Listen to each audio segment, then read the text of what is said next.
નમસ્કાર વિદ્યાર્થી મિત્રો, હું છું ભરતસિંહ પરમાર. ફિનોલ એજ્યુકેશન્સની આ યુટ્યુબ ચેનલની અંદર હું આપ સૌનું હાર્દિક સ્વાગત કરું છું. આજે આપણે રાસાયણિક પ્રક્રિયાઓ અને સમીકરણો જે છે બરાબર એ ચેપ્ટરની ચર્ચા કરતા હતા. ધોરણ 10 રસાયણ વિજ્ઞાનનું ચેપ્ટર છે બરાબર. આનાથી આગળ આપણે દીકરાઓ બધા જ ટોપિક કવર કરી ચૂકેલા છે. શરૂઆતમાં આપણે રાસાયણિક પ્રક્રિયા, રોજિંદા જીવનમાં થતી રાસાયણિક પ્રક્રિયા, પછી રાસાયણિક પ્રક્રિયાની અંદર કયા કયા ફેરફારોને આધારે આપણે કહી શકીએ છીએ કે તેમાં રાસાયણિક પ્રક્રિયા થઈ છે. ત્યારબાદ આપણે રાસાયણિક પ્રક્રિયાના જે દર્શાવવાની જે પદ્ધતિઓ છે, સમીકરણ છે, તેના વિશે વાત કરી.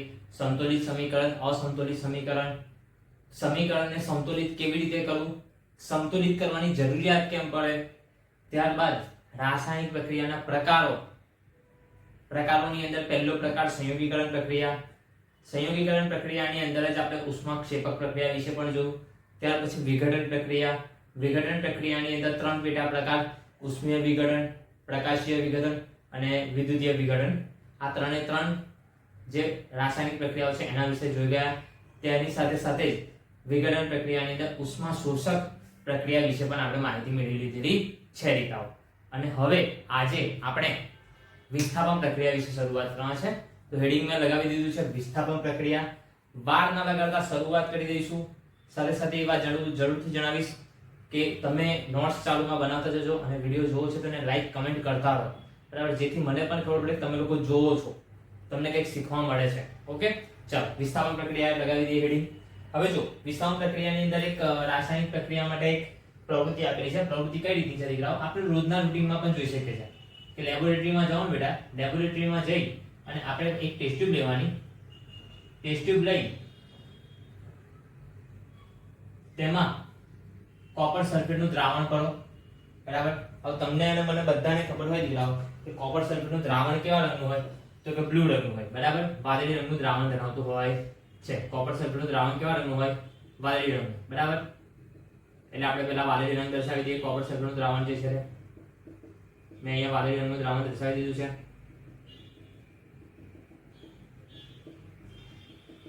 બરાબર. જોઈ લો ધ્યાનથી.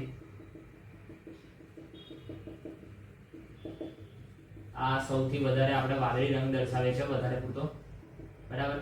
એટલે થોડું આપણને પણ વધારે મજા આવે, સમજવામાં પણ ઈઝી રહે બરાબર. તો આ વાદળી રંગ છે એ કોપર સલ્ફેટનું દ્રાવણ છે, CuSO4 નું દ્રાવણ છે. હવે કોપર સલ્ફેટનું દ્રાવણ એવું લખી દઈએ આપણે. હવે આ કોપર સલ્ફેટના દ્રાવણની અંદર આપણે લોખંડની ખીલી મૂકવાની છે બરાબર. ખાસ યાદ રાખજો, લોખંડની ખીલી મૂકું છું. લોખંડની ખીલી આપણે કોઈ બીજા રંગથી દર્શાવી દઈએ. એક કામ કરીએ, આપણે કેસરી રંગથી દર્શાવીએ એટલે થોડું અલગ પડે બરાબર. તો આ કેસરી રંગથી મેં લોખંડની ખીલી દર્શાવેલી છે બરાબર. આ લોખંડની ખીલી મૂકેલી છે. હવે થોડા સમય પછી શું થાય છે દીકરાઓ કે આ કોપર સલ્ફેટનું દ્રાવણ જે છે બરાબર, આને પહેલા કહી દઈએ આપણે લોખંડની ખીલી. લોખંડની ખીલી બરાબર. કોપર સલ્ફેટનું દ્રાવણ અને લોખંડની ખીલી.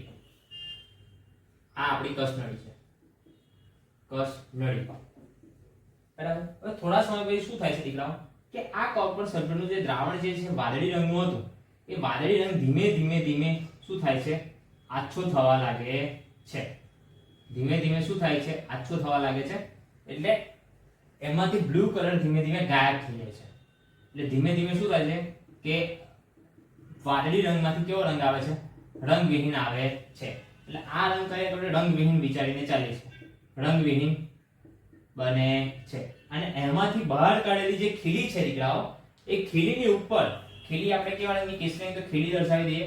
આ ખીલી જે છે દીકરાઓ, એ ખીલીની ઉપર ચોફેરની બાજુએ કઈક રંગીન પડ દેખાય છે. આ રીતનું આપણે એક રંગીન એની આજુબાજુમાં પડ જોવા મળે છે બરાબર. એટલે આ શું દર્શાવે છે દીકરા? આ રીતે એને આજુબાજુ કાટ જેવું લાગેલું દેખાય છે. એટલે આ જે હતું એ કોપર સલ્ફેટનું દ્રાવણ છે. પ્રક્રિયા ઝિંક Fe બરાબર. લોખંડની ખીલી શું છે? Fe, આયર્ન કહેવાય. તો અહીંયા જે બાકીનું મળેલું દ્રાવણ જે છે દીકરાઓ, એ રંગવિહીન દ્રાવણ જે છે એ FeSO4 નું મળે છે. અને આ જે છે આની ઉપર જે કાટ લાગેલો જે ભાગ દેખાય છે દીકરાઓ, એ એ શું છે તો કે કોપર. અહીંયા જો ધ્યાનથી દીકરાઓ કે આપણે લીધું તો કોપર સલ્ફેટ, મળે છે FeSO4 અને Fe જે દૂર હતો તે હવે સલ્ફેટની સાથે જોડાઈ ગયો અને આ કોપર હતો એને દૂર કરી દીધો. બરાબર. એનો મતલબ કે દીકરાઓ Fe જે છે ફેરસ છે આયરન જે છે એ કોપર કરતા વધુ સક્રિય ધાતુ છે એવું આપણે કહી શકીએ છે. બરાબર. એટલે હવે આપણે આની જે ડેફિનેશન છે ડેફિનેશન લખીએ અને પછી આ રાસાયણિક પ્રક્રિયાને સમીકરણ સ્વરૂપે લખીશું દીકરાઓ. બરાબર.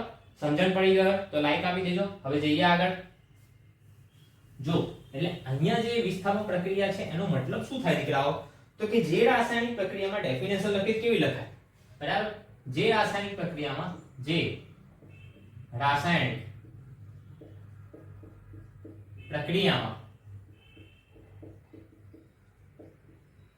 વધુ સક્રિય ધાતુ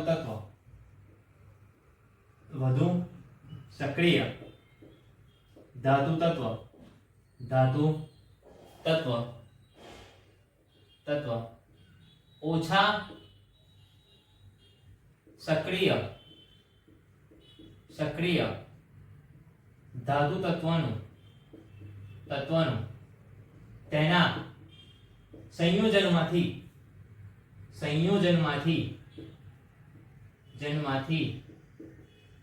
દૂર કરે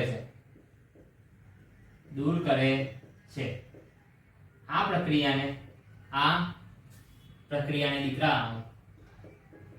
દીકરાઓ શું કહે છે? વિસ્થાપન પ્રક્રિયા કહે છે. વિસ્થાપન પ્રક્રિયા કહે છે. બરાબર. હવે જો આપણે એની સમીકરણો પણ લખી લઈએ. સમીકરણો કઈ રીતના છે એ પણ સમજી લેજો. ખાસ વસ્તુ છે. બરાબર.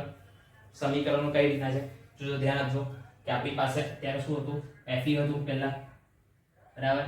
Fe પ્રક્રિયા થોડું ઉપર લખશું, બીજા સમીકરણ પર લખવાના છે. Fe પ્રક્રિયા કોની સાથે છે? કોપર સલ્ફેટ સાથે. બરાબર. Fe સોલિડ ફોર્મમાં હતું, કોપર સલ્ફેટ એક્વાઇસ ફોર્મમાં હતું. બરાબર. રાસાયણિક પ્રક્રિયાને અંતે દીકરાઓ કોપર જે છે અલગ પડે છે અને અહીંયા આપણને FeSO4 મળે છે જે એક્વાઇસ ફોર્મમાં છે અને કોપર એ સોલિડ ફોર્મમાં અલગ પડે છે દીકરાઓ. તો અહીંયા શું છે? Fe શું છે? આયરન છે. બરાબર. આયરન છે. આ છે આપણી પાસે કોપર સલ્ફેટ.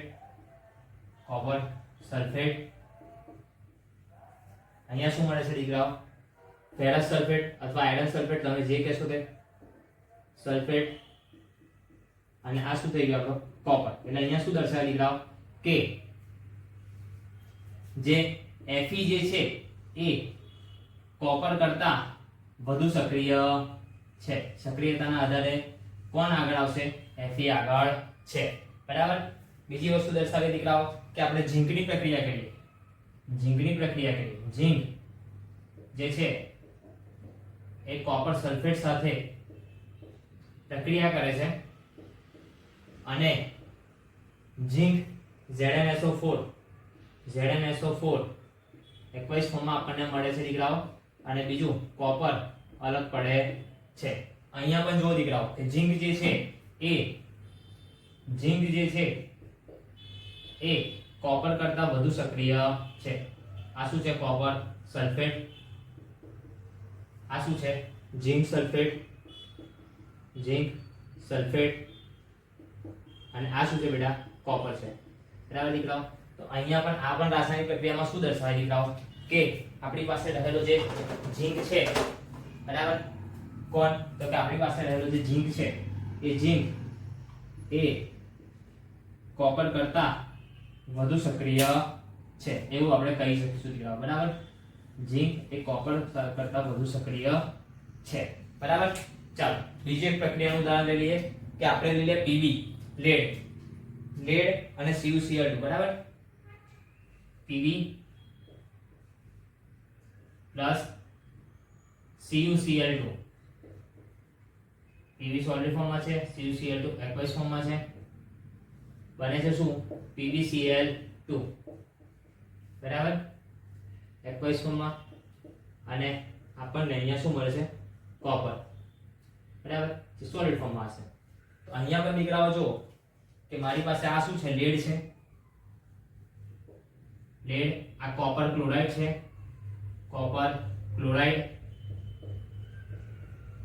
આ શું છે આપણી પાસે, લેડ ક્લોરાઇડ, અને આ છે આપણી પાસે કોપર. બરાબર દીકરાઓ? તો અહીંયા પણ તમે ધ્યાનથી જોશો તો દીકરાઓ, ચાલો દીકરાઓ, તો હવે વિસ્થાપન પ્રક્રિયા વિશે જોઈ લઈએ. વિસ્થાપન પ્રક્રિયાની ડેફિનેશન અને એના સમીકરણ મેં અહીંયા લખી લીધેલા છે, કારણ કે આપણા સમયની બચત થાય એટલા માટે દીકરાઓ. તો ચાલો શરૂઆત કરીએ. બરાબર? જો દીકરાઓ કે અહીંયા વિસ્થાપન પ્રક્રિયાની ડેફિનેશન શું કહે છે, કે જે રાસાયણિક પ્રક્રિયાની અંદર બે પ્રક્રિયકો વચ્ચે આયનોની આપલે થતી હોય. શું થાય છે? આયનોની આપલે થતી હોય. એટલે કે પહેલાનો ધન આયન એ બીજાના ઋણાયન સાથે જોડાય અને બીજાનો ધન આયન એ પહેલાના ઋણાયન સાથે જોડાય. બરાબર? ફરીવાર કહું છું, પહેલાનો ધન આયન એ બીજાના ઋણાયન સાથે જોડાય અને બીજાનો ધન આયન એ પહેલાના ઋણાયન સાથે જોડાય. બરાબર? તો એવી રાસાયણિક પ્રક્રિયાને દીકરાઓ શું કહીશું? દ્વિવિસ્થાપન પ્રક્રિયા. બરાબર? ચાલો જોઈ લઈએ. ડેફિનેશન મેં કહ્યું એ પ્રમાણે અહીંયા છે. બે પ્રક્રિયકો આપેલા છે આપણને દીકરાઓ, સોડિયમ સલ્ફેટ અને બેરિયમ ક્લોરાઇડ. બરાબર? બેરિયમ ક્લોરાઇડ, સોડિયમ સલ્ફેટ અને બેરિયમ ક્લોરાઇડ, આ બંને વચ્ચે રાસાયણિક પ્રક્રિયા થાય છે. હવે તમે જુઓ દીકરાઓ કે સોડિયમ સલ્ફેટ ની અંદર Na+ દીકરાઓ શું થશે? Na+, આ આપણો ધનાયન થશે, જ્યારે SO4 - 2 આ આપણો થશે ઋણાયન. અહીંયા આપણે જોવા જઈએ દીકરાઓ તો Ba+2 અને આ થશે આપણે Cl-. બરાબર? ચલો એક કામ કરીએ, આપણે અલગ અલગ પેનનો ઉપયોગ કરીને લખીએ જેથી વધારે ક્લિયર થાય. એક કામ કરું, હું ગ્રીન કલર લઈ લઉં છું એટલે તમને વધારે દેખાશે. ઓકે, Na+ અને જે ગ્રીન માર્કરથી દર્શાવું છું દીકરાઓ એ છે આપણો ઋણાયન. બરાબર? SO4 - 2. એટલે જો કે પહેલાનો ધન આયન એ બીજાના ઋણાયન સાથે જોડાય છે દીકરાઓ. અહીંયા Cl- આવશે, સોરી, Cl-, પહેલાનો ધન આયન એ બીજાના ઋણાયન સાથે, એટલે Na+ Cl-. તો અહીંયા લખવા દીકરાઓ શું થાય? Na+, જો એની નીચે હું લાઈન કરું છું, Na+ અને આ થશે આપણો Cl-. બરાબર? થઈ ગયું? હા કે ના? સેમ બીજી વસ્તુ કે પહેલાનો ઋણાયન એ બીજાના ધન આયન સાથે જોડાય. તો દીકરાઓ જો કે Ba+2 છે અહીંયા, એ શું છે? આપણી પાસે બીજાનો ધન આયન, બરાબર? અને SO4 - 2 જે છે એ શું છે? તો કે પહેલાનો ઋણાયન. બરાબર? ઠીક છે દીકરાઓ? તો અહીંયા પહેલી પ્રક્રિયાની અંદર શું થાય? સોડિયમ સલ્ફેટ અને બેરિયમ ક્લોરાઇડ વચ્ચે પ્રક્રિયા થાય, આયનોની આપલે થાય છે દીકરાઓ, અને નિપજમાં બેરિયમ સલ્ફેટ અને સોડિયમ ક્લોરાઇડ મળે છે. સેમ હવે આ પ્રક્રિયાની અંદર તમે જો દીકરાઓ ધ્યાનથી, તો કે બેરિયમ સલ્ફેટ જે છે એ અવક્ષેપ સ્વરૂપે મળે છે. શું મળે છે? અવક્ષેપ. બરાબર? એટલે કે જે રાસાયણિક પ્રક્રિયાની અંદર અવક્ષેપ મળતા હોય કે અદ્રાવ્ય પાણીમાં કે અદ્રાવ્ય અવક્ષેપ જે તમને જોવા મળે, ઘન પદાર્થ જોવા મળે, બરાબર, જે અદ્રાવ્ય હોય છે, તો એવી પ્રક્રિયાને અવક્ષેપણ પ્રક્રિયા કહેવાય. એ પણ યાદ રાખજો કે આ જે છે આપણી પાસે અવક્ષેપ સ્વરૂપે મળે છે. એટલે હું આને છે ને અહીંયા ગ્રીન કલરથી માર્કરથી નીચે દર્શાવું છું, નીચેની તરફ. એનો મતલબ શું થશે દીકરાઓ? કે અવક્ષેપ સ્વરૂપે મળે છે. ઓકે, ચાલો બીજું ઉદાહરણ જોઈએ. સોડિયમ ક્લોરાઇડ દીકરાઓ અને સિલ્વર નાઇટ્રેટ પ્રક્રિયા બેલેન્સ કરેલી નથી અત્યારે, ધ્યાન રાખજો. બીજી પ્રક્રિયા બેલેન્સ તમારે જાતે કરજો. પહેલી ઓટોમેટિક બેલેન્સ છે, બીજી બેલેન્સ નથી. બરાબર? સોડિયમ ક્લોરાઇડ એટલે NaCl, Na+ ને Cl-, AgNO3, Ag+2 અને NO3- દીકરાઓ. બરાબર? જ્યારે ફરીવાર પહેલાના જેવા પ્રોસેસ કરીએ, આપણે શું કરું છું? Na+ અહીંયા આપણે ઉલટું કરીએ, ધન આયનને ગ્રીન વડે દર્શાવીએ અને ઋણ આયનને આપણે દર્શાવીશું પિંક માર્કર વડે. બરાબર? NO3-. તો જો પહેલાનો ધન આયન એ બીજાના ઋણ આયન સાથે જોડાય છે. બરાબર? એટલે પહેલાનો આપણો બેટા ધન આયન Na+ અને આ NO3-. બરાબર? NO3- થઈ ગયું, ધ્યાન રાખી દો. NO3-. ઓકે, બરાબર? સેમ અહીંયા જો Ag+2 અને Ag+2 Ag+ અને Cl- Ag+2 અને Cl-, બરાબર. તો અહીંયા પણ તમે ધ્યાનથી જોઈ શકો છો, બરાબર. તો આ એક પ્રક્રિયા છે, બરાબર. તો આ આખી પ્રક્રિયા દ્વિવિસ્થાપન પ્રક્રિયા થઈ ગઈ. આમાં આપણે અવક્ષેપણ પ્રક્રિયા પણ જોઈ લીધી દીકરાઓ. અને હવે પછી દીકરાઓ તો ઓક્સિડેશન રિડક્શન પ્રક્રિયા એટલે કે રેડોક્સ પ્રક્રિયા જે છે એની પર વાત કરવાની છે. પણ એના પહેલા ઓક્સિડેશન રિડક્શન પ્રક્રિયાનો આપણે તફાવત જોઈ લઈશું દીકરાઓ, અને તફાવત પરથી યાદ રાખીશું, બરાબર. જોઈ લો ફટાફટ અને નોટ કરી લેજો જલ્દીથી.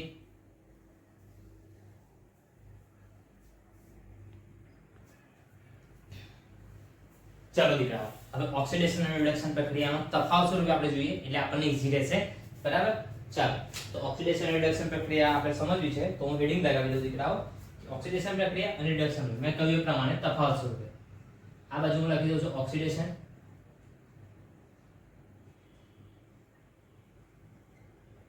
ઓક્સિડેશન પ્રક્રિયા અને અહીંયા રિડક્શન પ્રક્રિયા. ઓકે, ચાલો ઓક્સિડેશન પ્રક્રિયા, રિડક્શન પ્રક્રિયા વચ્ચે આપણે લગાવી દઈએ એક લાઈન, જેથી આપણને તફાવત સ્વરૂપે યાદ રાખવામાં ઈઝી રહેશે, બરાબર. ચાલો અહીંયા આપી દઈએ એક બીજી લાઈન. ચાલો, હવે પહેલા આપણે શું લખીશું, બંને બાજુમાં ડેફિનેશન લખીશું. ડેફિનેશનમાં શું લખીશું દીકરાઓ, તો કે જે રાસાયણિક પ્રક્રિયામાં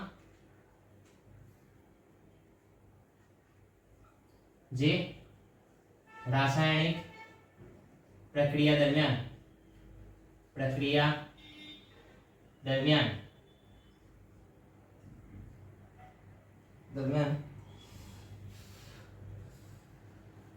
પદાર્થ કૌંસમાં આપણે અણુ કે પરમાણુ લખીએ, અણુ કે પરમાણુમાં ઓક્સિજન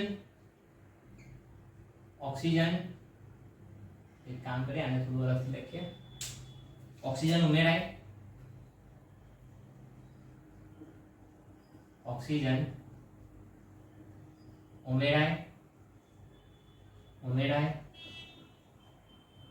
અથવા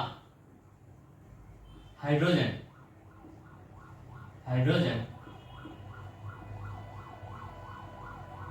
દૂર થાય તેવી રાસાયણિક પ્રક્રિયાને એમ્બ્યુલન્સ આવી લાગે છે, બરાબર. તેવી રાસાયણિક પ્રક્રિયાને ઓક્સિડેશન પ્રક્રિયા કહીશું. શું કહીશું? ઓક્સિડેશન પ્રક્રિયા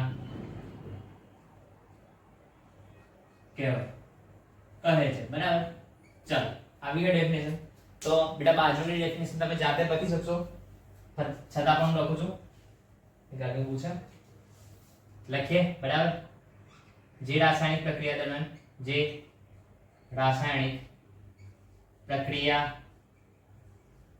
દરમિયાન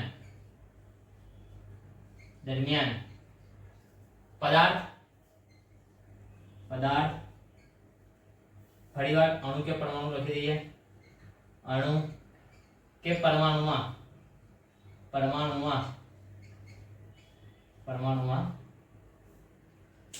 હાઇડ્રોજન ઉમેરાય, બરાબર. હવે શું કરીશું? હાઇડ્રોજન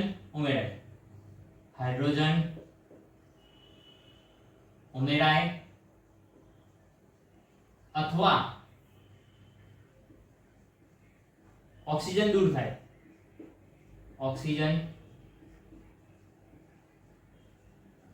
થાય, તેવી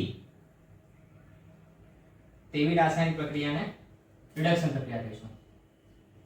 તેવી રાસાયણિક પ્રક્રિયાને રિડક્શન પ્રક્રિયા કહીશું. રિડક્શન પ્રક્રિયા કહે છે, બરાબર.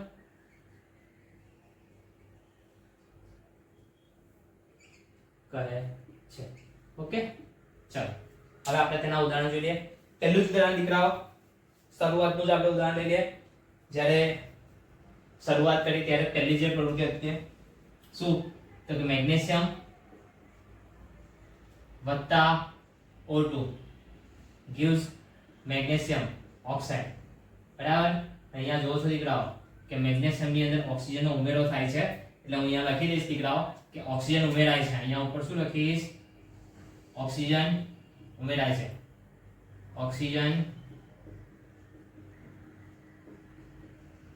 ઓક્સિજન ઉમેરાય છે બરાબર એટલે શું કહીશું ઓક્સિડેશન પ્રક્રિયા સેમ કોપર ની સાથે પ્રક્રિયા કરીશું દીકરાઓ કાર્બન ડાયોક્સાઇડ ની પણ એક પ્રક્રિયા લખી લઈએ આપણે ઈઝી કાર્બન વત્તા O2 શું થશે દીકરાઓ CO2 બરાબર તો અહીંયા પણ જો દીકરાઓ ધ્યાનથી કે અહીંયા કાર્બન ની અંદર ઓક્સિજન ઉમેરાય છે કાર્બન માં ઓક્સિજન ઉમેરાય છે બરાબર ઓક્સિજન ઉમેરાય છે બરાબર એટલે ઓક્સિડેશન કહેવાય બીજી એક પ્રક્રિયા દીકરાઓ લખી લઈએ કે કોપર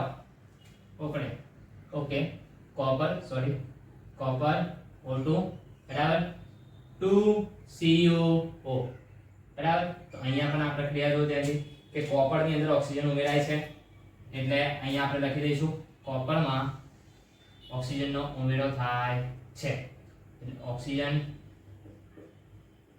ઓક્સિજન ઉમેરાય છે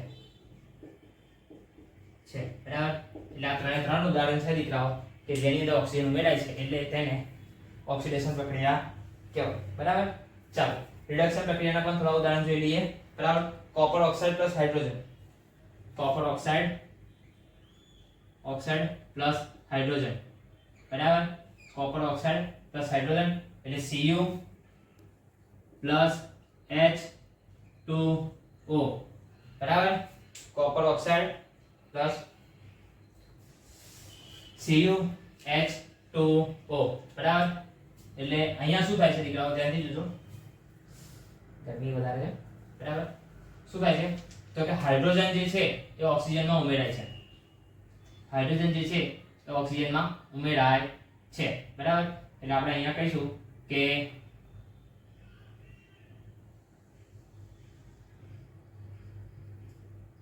હાઇડ્રોજન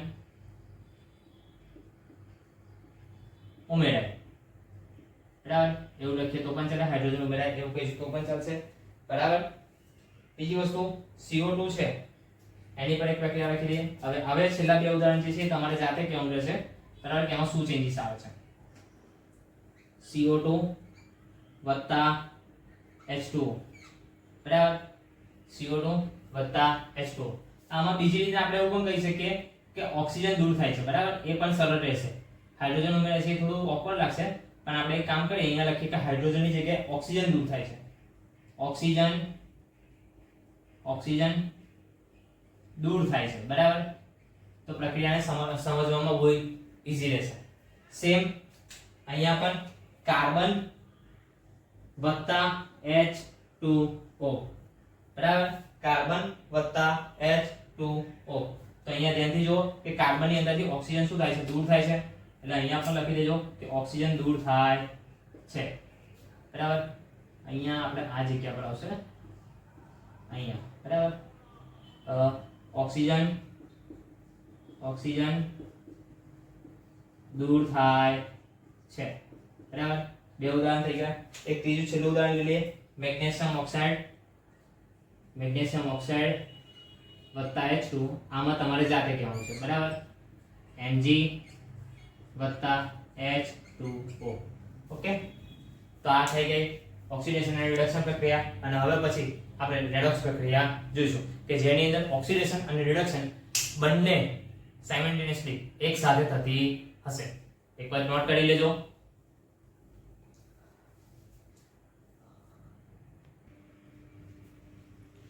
ચાલો દીકરા રેડોક્સ પ્રક્રિયા પહેલા લખ કરી દઉં છું બરાબર રેડોક્સ પ્રક્રિયાની આપણે ડેફિનેશન પણ લખવી છે અને ડેફિનેશન પછી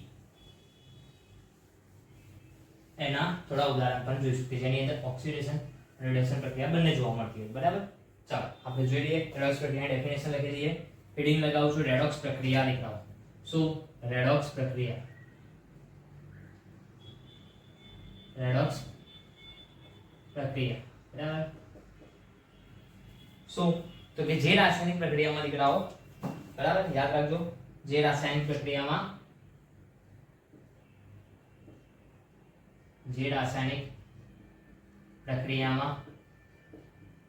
ઓક્સિડેશન અને રિડક્શન. શું બેટા? ઓક્સિડેશન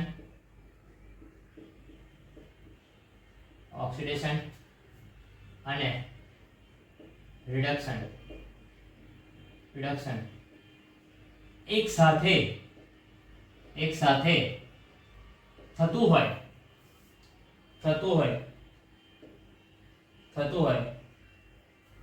તેવી રાસાયણિક પ્રક્રિયાને, બરાબર છે.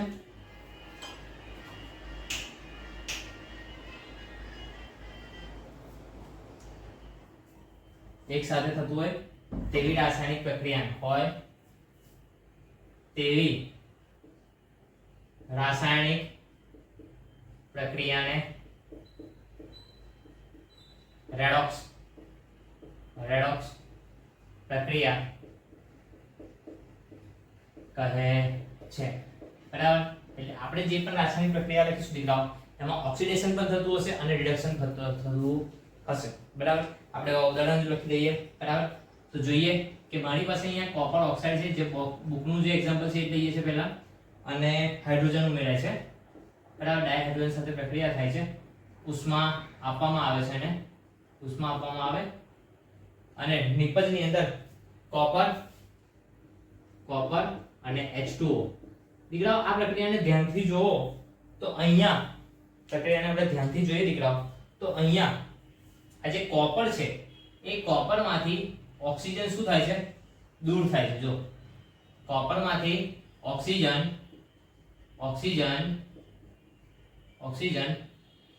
દૂર થાય છે અને હાઇડ્રોજનમાં ઓક્સિજન ઉમેરાય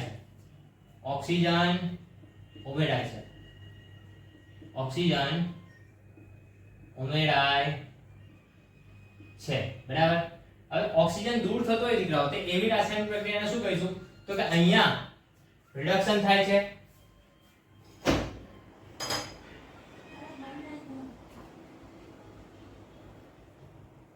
એવી રાસાયણિક પ્રક્રિયાને જો ઓક્સિજન દૂર થતો તેવી રાસાયણિક પ્રક્રિયાને રિડક્શન કહીશું. બરાબર. અને જો ઓક્સિજન ઉમેરાય તો એને શું કહીશું બેટા? ઓક્સિડેશન. બરાબર. હા કે ના?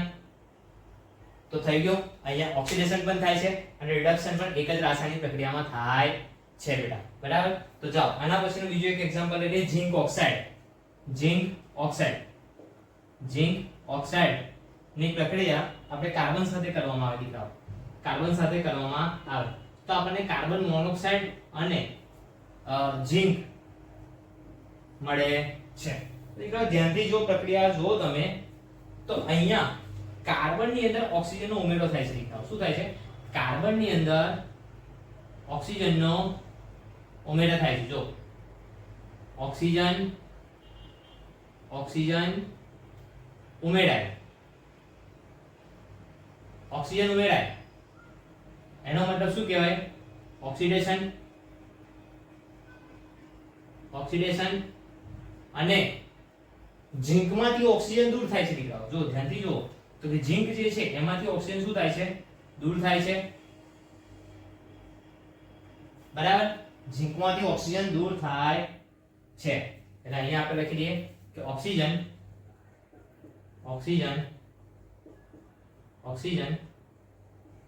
દૂર થાય છે. એટલે આને શું કહીશું આપણે? રિડક્શન. બરાબર. ધ્યાનથી જો તો બે પ્રક્રિયાની અંદર ઓક્સિડેશન અને રિડક્શન બંને આપણે જો. ત્રીજું ઉદાહરણ લખી દઈએ કે જે અતિ મહત્વનું છે. એક કામ કરું છું, ચાલો અહીંયા લખી દો. MnO2 મેગ્નેશિયમ ઓક્સાઇડ અને HCl સાથે પ્રક્રિયા. ઓકે 4HCl છે અને પ્રક્રિયાની અંતરે MnCl2. ઓકે MnCl2 મળશે. MnCl2 વત્તા H2O અને Cl2. 2H2O અને Cl2 મળે છે. ધ્યાનથી જુઓ શું જોવા મળે છે દીકરાઓ કે અહીંયાથી આપણી પાસે જે મેગ્નેશિયમ છે, મેંગેનીઝ છે, સોરી, મેંગેનીઝ માંથી મેંગેનીઝ ક્લોરાઇડ બને છે, મેંગેનીઝ ડાયોક્સાઇડમાંથી મેંગેનીઝ ક્લોરાઇડ બને છે. એટલે કે અહીંયા ઓક્સિજન છે પણ અહીંયા નથી. એનો મતલબ કે અહીંયા ઓક્સિજન દૂર થાય છે, એ વસ્તુ ધ્યાનમાં રાખજો, બરાબર. એટલે કે આ જે પ્રક્રિયા છે MnO2, એમાંથી ઓક્સિજન દૂર થાય છે. ઓક્સિજન દૂર થાય છે. હવે દૂર થતો હોય તેને શું કહેવાય છે દીકરાઓ? રિડક્શન, બરાબર. અને સાથે સાથે બીજી વાત કરીએ દીકરાઓ તો કે હાઇડ્રોજન જે છે એ હાઇડ્રોજનની અંદર ઓક્સિજન ઉમેરાય છે. હાઇડ્રોજનમાં ઓક્સિજન ઉમેરાય છે દીકરાઓ. એ પણ ધ્યાનથી જુઓ કે અહીંયા હાઇડ્રોજન જે આપેલા છે એ હાઇડ્રોજનમાંથી ઓક્સિજન ઉમેરો થાય છે. કે હાઇડ્રોજનમાં ઓક્સિજન ઉમેરાય છે, ઓક્સિજન ઉમેરાય છે. એનો મતલબ કે ત્યાં શું થશે? ઓક્સિડેશન, બરાબર દીકરાઓ, ઓક્સિડેશન પ્રક્રિયા. તો આવી રાસાયણિક પ્રક્રિયાઓ જે છે તેમાં દીકરાઓ ઓક્સિડેશન અને રિડક્શન બંને થતું હોય છે. એટલે કે આ રાસાયણિક પ્રક્રિયાને રેડોક્સ પ્રક્રિયા આપણે કહીશું, બરાબર. ધ્યાન રાખીને એકવાર પ્રક્રિયાઓને નોટ કરી લેજો અને બંને પ્રક્રિયાઓ જેટલા ત્રણ ઉદાહરણ છે એને વ્યવસ્થિત રીતે સમજી લેજો. ઓકે, ચાલો નોટ કરી લો. તો દીકરાઓ હવે આ ચેપ્ટરનો છેલ્લો ટોપિક, છેલ્લા બે નાના ટોપિક બહુ જ મહત્વના અને એક્ઝામમાં પૂછાયા છે, ક્ષારણ અને ખોરાપણું. દીકરાઓ ક્ષારણ અને ખોરાપણું જે છે બહુ જ મહત્વનું છે. ક્ષારણ કોને કહેવાય દીકરાઓ? તો તમે જોયું હશે કે લોખંડની જે ખીલી હોય ને દીકરાઓ, એ લોખંડની ખીલી કે લોખંડના પતરા, લોખંડની જાળી, આ બધી વસ્તુ આપણે હવાની અંદર બહાર ખુલ્લી રાખતા હોય છે.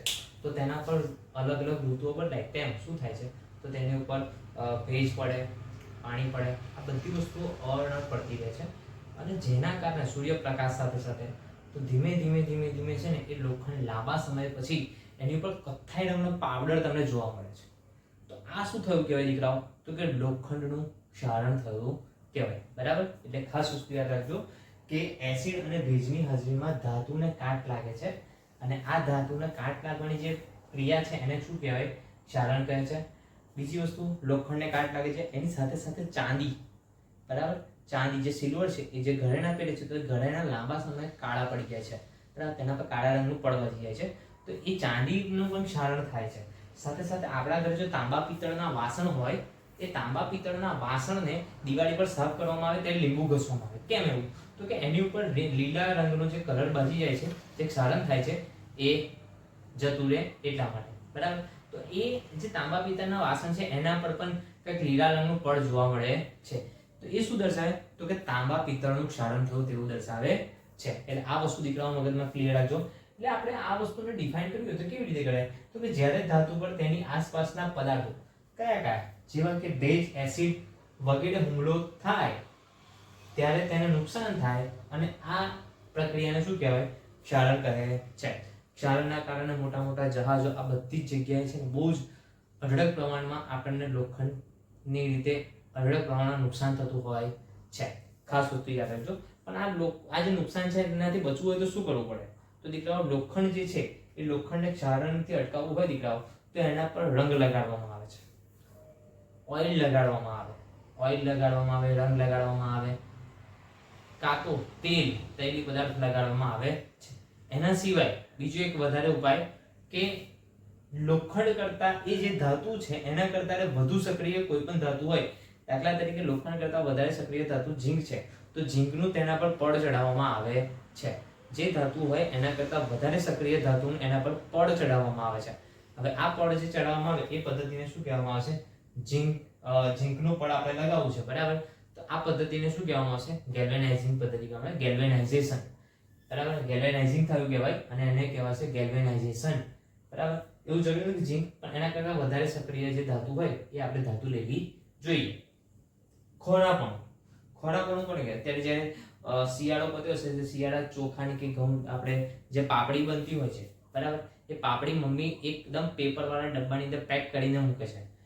નહીં તો એ પાપડી જો આપણે ખુલ્લામાં રાખીએ તો થોડા સમય પછી એ પાપડીનો સ્વાદ એક ખોરો સ્વાદ થઈ જાય, બદલાઈ જાય. આપણે એવું કહીએ મમ્મી પપ્પા તરત કે આ પાપડી બગડી ગઈ છે, હવે ખવાય એવી છે નહીં. એના સ્વાદની અંદર કંઈક ચેન્જીસ લાગે છે.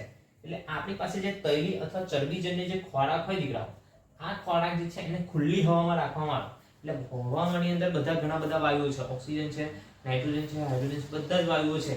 પણ એમાંથી જે ઓક્સિજન છે એ હવા સાથે એ જે ખોરાક છે એની સાથે પ્રક્રિયા કરે છે અને એ ખોરાકનું ઓક્સિડેશન થાય છે. ઓક્સિડેશન થાય એટલે એ ખોરાક કેવો પડે, ખોરો પડે છે અને એના કારણે એનો સ્વાદ અને ગંધ ઓટોમેટિકલી ચેન્જ થઈ જાય છે. લાંબા ગાળે આ પ્રોસેસ થતી હોય છે દીકરાઓ. તો આ જે ક્રિયા છે એને શું કહીશું, ખોરાપણું કહીશું. ખાસ વસ્તુ યાદ રાખજો, આ ક્રિયાને શું કહીશું દીકરાઓ, ખોરાપણું કહીશું. હવે આ ખોરાપણાથી આપણે બચવું કેવી રીતે, અટકાવવું કેવી રીતે? તો યાદ રાખજો દીકરો કે જે પણ ખોરાક તમે છે એને હવાચુસ્ત રીતે બંધ કરો. મમ્મી પાપડી જ્યારે પેક કરે તો એ હવાચુસ્ત રીતે એકદમ ફૂલ્લી એને પેપરથી આજુબાજુમાં બધું લગાવીને પેક કરીને ડબ્બો મૂકે છે, યાદ રાખજો. પ્લસ બીજું કે એની અંદર જે પેકિંગ થતું ફૂડ પેકેટ, આપણે જે બાલાજી કે કોઈ પણ ફૂડ પેકેટ તમે ચટાકા પટાકા કે બધા અલગ પ્રકારના ગોપાલના કે દરેક પ્રકારના ફૂડ પેકેટ આવે છે અત્યારે માર્કેટમાં, તો એ ફૂડ પેકેટ તમે જુઓ એકદમ ફૂલેલો લાગે છે. એ ફૂલેલા લાગે છે એનું કારણ શું છે દીકરાઓ?